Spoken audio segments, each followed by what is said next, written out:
이들은 각기 흉악 범죄를 저지른 중죄인들이며 모두 상당한 실력을 갖춘 강자들인 흉악 사형수 5인입니다. 서로 떨어진 곳에서 각기 감옥에 갇혀 있거나 사형 선고를 받아 형을 집행받고 있었습니다. 그러나 어느 시점을 기점으로 이들은 동시에 싸우고 싶다고 생각하여 각자 감옥에서 탈출하여 일본, 도쿄로 건너왔습니다. 그 목적은 하나같이 패배를 알고 싶다는 것.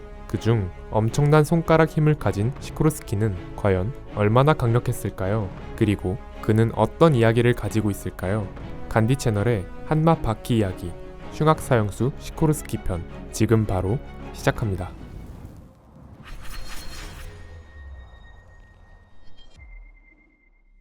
시코르스키는 미사일 발사기지를 개조한 형무소인 에반스 형무소에 감금 중이었습니다. 손가락 단 하나로 전신의 체중을 지탱할 수 있을 정도의 가공할 만한 손가락 힘만으로 100m 높이에 달하는 돌기 하나 없는 철벽을 약간의 균열과 녹슨 곳을 이용해 딛고 기어올라 탈옥했습니다.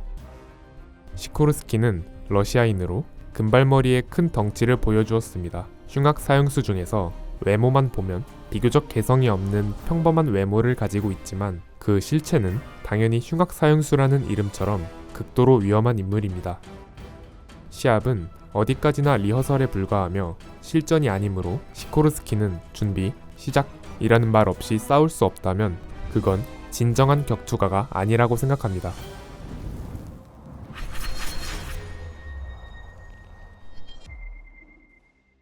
시코르스키는 미사일 발사기지를 개조한 형무소인 에반스 형무소에서 엄청난 손가락 힘을 이용해 100m 높이에 달하는 철벽을 기어올라 탈옥했습니다. 패배를 알고 싶다는 생각 하나로 도쿄로 향했고 일본에 도착한 뒤 이가리 칸지가 유도 세계 챔피언 출신의 다테오카를 지하격투장의 멤버로 도쿠가와 미츠나리에게 소개해주던 자리에 난입하고 다테오카의 머리 위에 빈 접시를 올리며 시비를 겁니다. 멱살을 잡는 다테오카의 손에 나이프를 꽂고 주특기인 중지마디 펀치로 얼굴을 그어버렸습니다. 전투가 끝난 후 시코르스키에게 당한 다테오카의 구급차가 도착합니다. 다테오카의 동료이자 프로 레슬러인 이가리 칸지는 시코르스키에게 주먹으로 그를 공격했습니다. 하지만 시코르스키는 간단히 회피 후 카운터를 날리고 강력한 드롭킥을 날려 구급차에 이가리의 얼굴을 밀어 넣어버리며 직전에 다테오카에게 그랬던 것처럼 중지마디 펀치로 얼굴을 베었습니다. 이후 미츠나리의 소개로 일본 지하 격투장으로 가서 지하 격투장의 전사들을 마주했습니다. 그리고 장소, 시간, 규칙 제한이 없는 5대5 대결이 펼쳐집니다. 얼마 지나지 않아 시코르스키는 다시 이가리를 만나게 됩니다.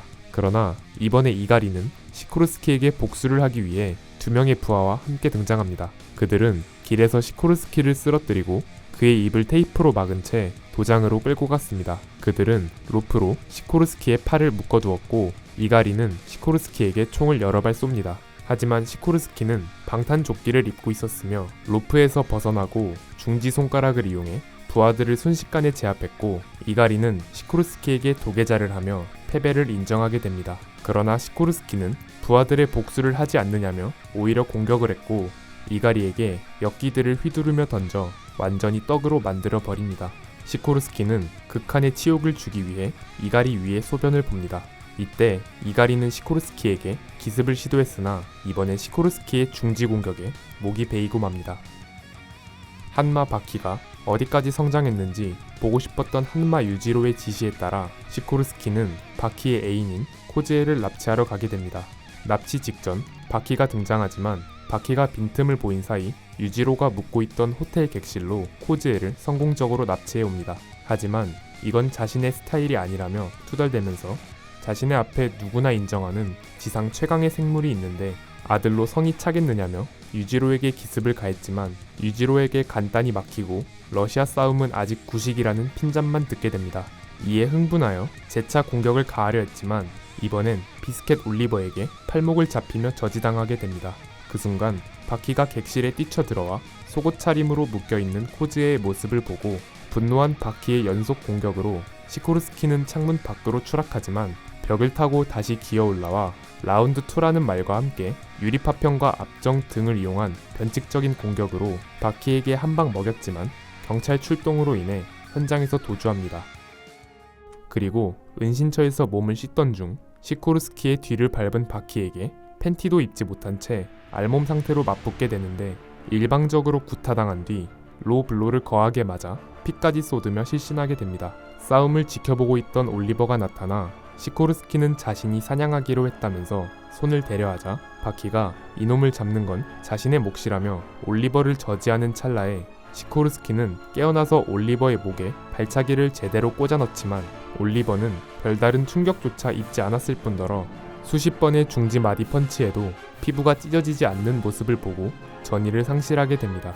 그 후 올리버의 레리어트 한 방에 건물 바깥으로 추락하면서 결국 경찰청에 인계됩니다. 시코르스키는 폐기된 엘리베이터 시험용 건물의 최고층에 지어졌으며 헬기 외에는 출입할 수 없는 특수 수용소에 수감되었으나 150m 높이의 콘크리트 벽을 타고 내려가서 다시 탈출합니다.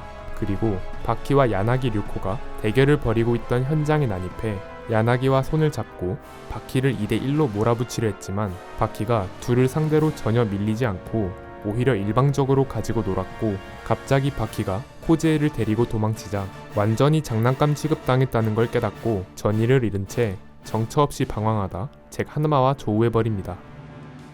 처음엔 잭과의 신체적 차이를 메꾸기 위해 공중 화장실에서 잭과의 싸움을 시작하게 됩니다.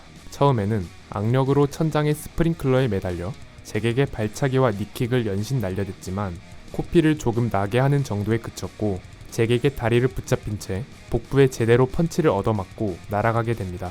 넓은 장소에서의 싸움은 불리하다고 판단하고 잭이 자유롭게 움직이기 힘든 공중 전화부스로 장소를 옮겨 자신만만하게 싸움을 벌이지만 끝없는 연타를 퍼부어도 끄떡없는 잭의 맷집에 경악하고 도망가려던 찰나에 어퍼컷을 맞고 전화부스와 함께 뒹굴며 또 실신당하게 됩니다. 잭은 이가리에게 사람과 화물차를 요청해 공중전화 부스째로 시코르스키를 지하 투기장으로 옮겨 2라운드에 돌입합니다. 관중들의 함성에 자극받아 투지를 불사르며 잭에게 무수한 공격을 날리지만 별다른 타격을 주지 못하고 잭의 공격을 막고 관중석까지 날아가게 되면서 최후의 수단으로 지팡이를 이용한 창술이나 대못을 투척하는 공격 등 변칙 공격을 노리지만 잭의 괴물같은 피지컬 때문에 통하지 않았습니다. 그런데 돌연 잭은 갑자기 퇴장하고 시코르스키에게 어울리는 상대라며 가이아와 교대합니다. 투기장의 모래 속에 있던 손톱과 이빨 조각을 이용한 가이아의 공격에 당한 뒤 가이아는 모래를 뒤집어 쓰고 몸을 은신한 채 10초에 한 번씩 날리는 공격을 하면서 시코르스키는 아무런 반격조차 하지 못하고 일방적으로 구타당한 끝에 극도의 공포를 느껴 패배를 선언하고 맙니다.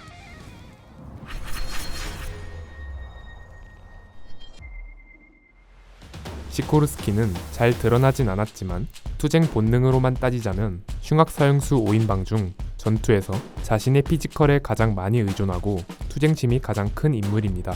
지상 최강의 생물 한마 유지로와 언체인, 비스켓 올리버라는 거물들을 마주한 자리에서 지상 최강의 생물과 지상 최고의 자유인을 동시에 상대할 기회라며 투지를 불태우던 모습을 보여주었고 지하 투기장으로 끌려온 뒤 우통을 벗어젖히며 투지를 불사르던 모습을 보여주기도 했습니다. 작중에서 벌인 대부분의 싸움이 맨주먹 6탄전인 만큼 사형수 5인방 중에선 무기를 사용한 꼼수에 의존하는 경향도 가장 적습니다.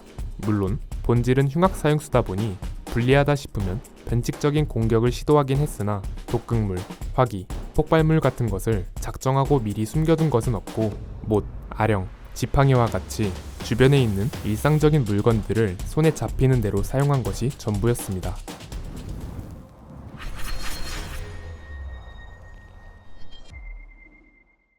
시코르스키의 손가락 힘을 보고 하나야마와 비교하는 경우가 은근 있는데 하나야마의 경우는 손아귀의 힘이라면 시코르스키는 손가락의 힘이라고 볼 수 있습니다.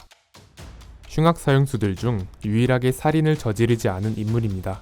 유지로의 지시로 코제에를 납치해올 때도 이런 건 내 방식이 아니라며 탐탁지 않아 하는 모습을 보였으며 간수나 교도관들을 죽여가며 탈출한 다른 흉악사형수들과는 달리 탈옥할 때 어떠한 인명피해도 일으키지 않았습니다. 탈옥 직후 알렉산더 가렌을 죽도록 패긴 했지만 결국 죽진 않았고 병원 신세를 지고 있는 모습을 볼 수 있습니다.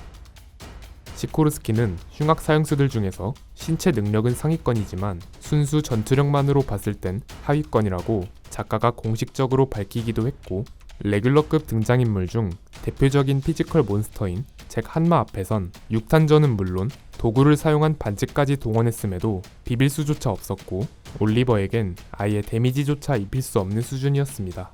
여러모로 미숙했던 2부 초반의 바퀴에게마저 제대로 붙으면 탈탈 털리는 수준인데다 이후의 전투에서 야나기와 협공을 했음에도 탈탈 털렸습니다.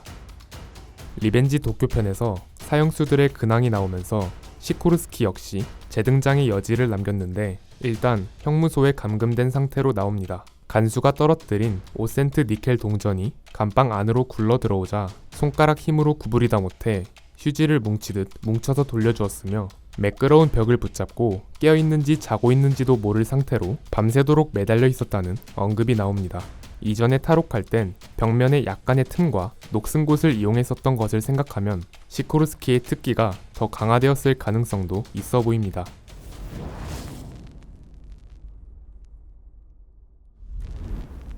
흉악 사형수 중 약체로 꼽히는 시코르스키. 하지만 순수하게 강함을 겨루고 싶어하는 파이터의 모습을 보여주었고 뒤로 갈수록 올리버나 잭 한마를 비롯한 강자들과 싸우게 되면서 아쉽게도 대진 운이 처참한 인물이었던 것 같습니다. 긴 영상 시청 감사드리고 저희는 간디 채널이었습니다. 감사합니다.